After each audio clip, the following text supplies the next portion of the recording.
শুভ সকাল বন্ধুরা, মডেস্ট মামার নতুন ব্লগ ভিডিওতে আপনাদের সবাইকে স্বাগত। আশা করি আপনারা সবাই ভালো আছেন, আমিও খুব ভালো আছি। আজকে সকাল সকাল সপরিবারে বেরিয়ে পড়েছি মামার বাড়ির উদ্দেশ্যে। যাওয়ার সময় পথে একটা জিনিস দেখতে পেলাম, যেটা আপনাদেরকে শেয়ার না করে পারলাম না। চুলটাকে জাস্ট কাঁটা করে শ্যাম্পু করে রোদ্রুতে সেকানো হচ্ছে। এটাকে আবার ফেন্সি করা হবে, ডবল রাউন্ড করা হবে, অনেক রকম প্রসেস করে অনেকটা সাইজের, বিভিন্ন রকম সাইজের চুল করে এগুলো সাপ্লাই দেওয়া হয়। এই বিজনেসটা মেনলি আমাদের মেদিনীপুরেই হয়। 2-3 মিনিট দাঁড়ানোর পরেই একটা ফাঁকা টোটো আসছে দেখে উঠে পড়লাম। এটা আমার দাদার দোকান, বিভিন্ন রকম স্যানিটারি, তারপরে হার্ডওয়্যারস, সাথে বাথরুমের সব ফিটিংস পাওয়া যায়। এই যে জায়গাটা দেখছো পুরো একদম ফাঁকা ছিল, আর প্রচুর গাছ লাগানো ছিল, আর এখানে গঙ্গা পুজো হতো।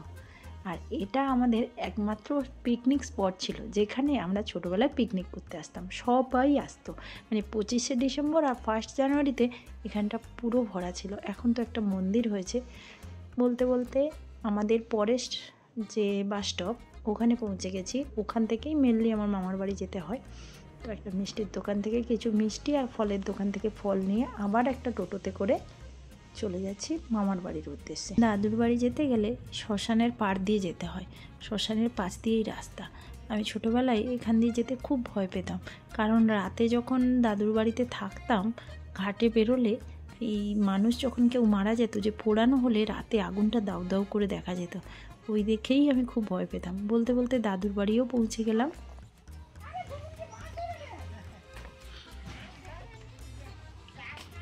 কিরে ভাইটি,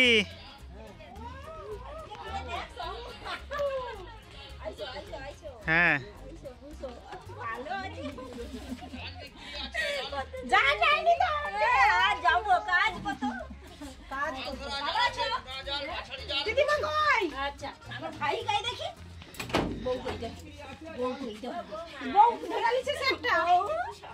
ওই তো দিদা, হ্যাঁ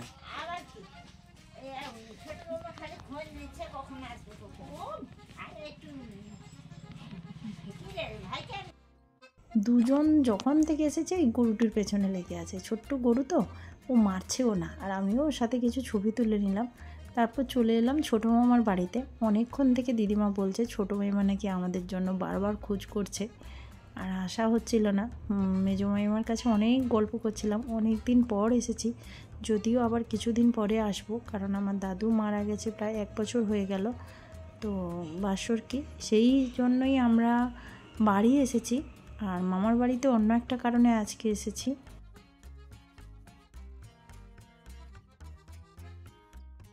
ছোটো মামার বাড়িতে টিফিন সেরেই বেরিয়ে পড়েছি মামাদের বাগান দেখতে। নাকি অনেক ধরনের ফলের গাছ আছে, যদিও ওইদিকে যাওয়া হলো না। হাজব্যান্ড বলছে না যাবে না, তাই যাওয়া হলো না। আর ওইদিকে একটা বড় ফিশারিও আছে মামার, সেখানেও যাওয়া হয়নি। আমার সবথেকে বেস্ট লেগেছে এই চিনার গাঁদা ফুলটি। আমার তো খুব ভালো লেগেছে।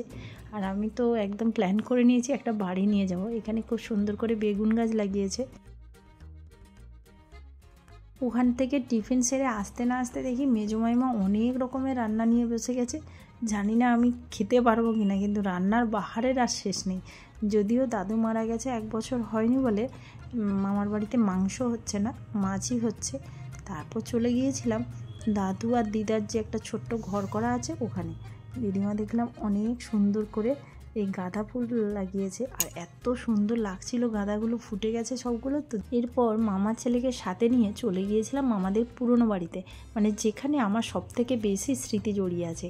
এইসব জায়গাগুলো যে আমি দেখালাম, এখানে আগে কোনো ঘরটর ছিল না, জাস্ট চাষের জায়গা ছিল। আর এই যে জায়গাটা দেখছো, এখানে ঘর ছিল না, বাট এইখানে স্নানের ঘাট ছিল, আর আম বাগান টাগান প্রচুর ছিল। তো সেই কারণে আমাদের বিশাল বড় একটা দল ছিল, যারা সবসময় এখানেই থাকতাম, আর লবণ দিয়ে বেশিরভাগ টাইমটা আম খেতাম।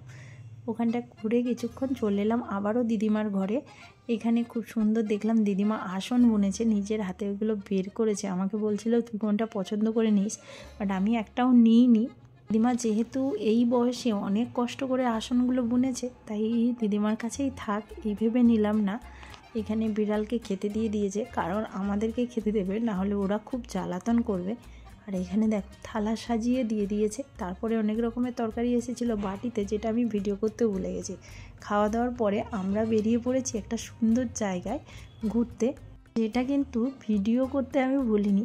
আচ্ছা, তোমরা অবশ্যই কমেন্ট করে জানিও এটা কি গাছ ছিল, আর এত সুন্দর জায়গাটা ভিডিও না করলে না মনটা কেমন লাগছিল একটা।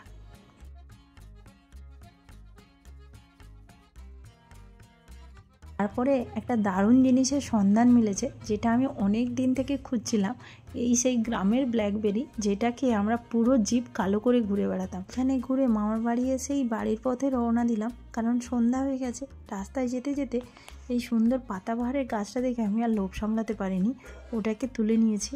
আর হাজব্যান্ড আর ছেলে চলে গেল বাড়ি, আর আমি আর বৌদি রৌদি সবাই মিলে চলে এসেছিলাম ভগবানপুরে কৃষি মেলা হচ্ছে, তাই দেখতে চলে এসেছি।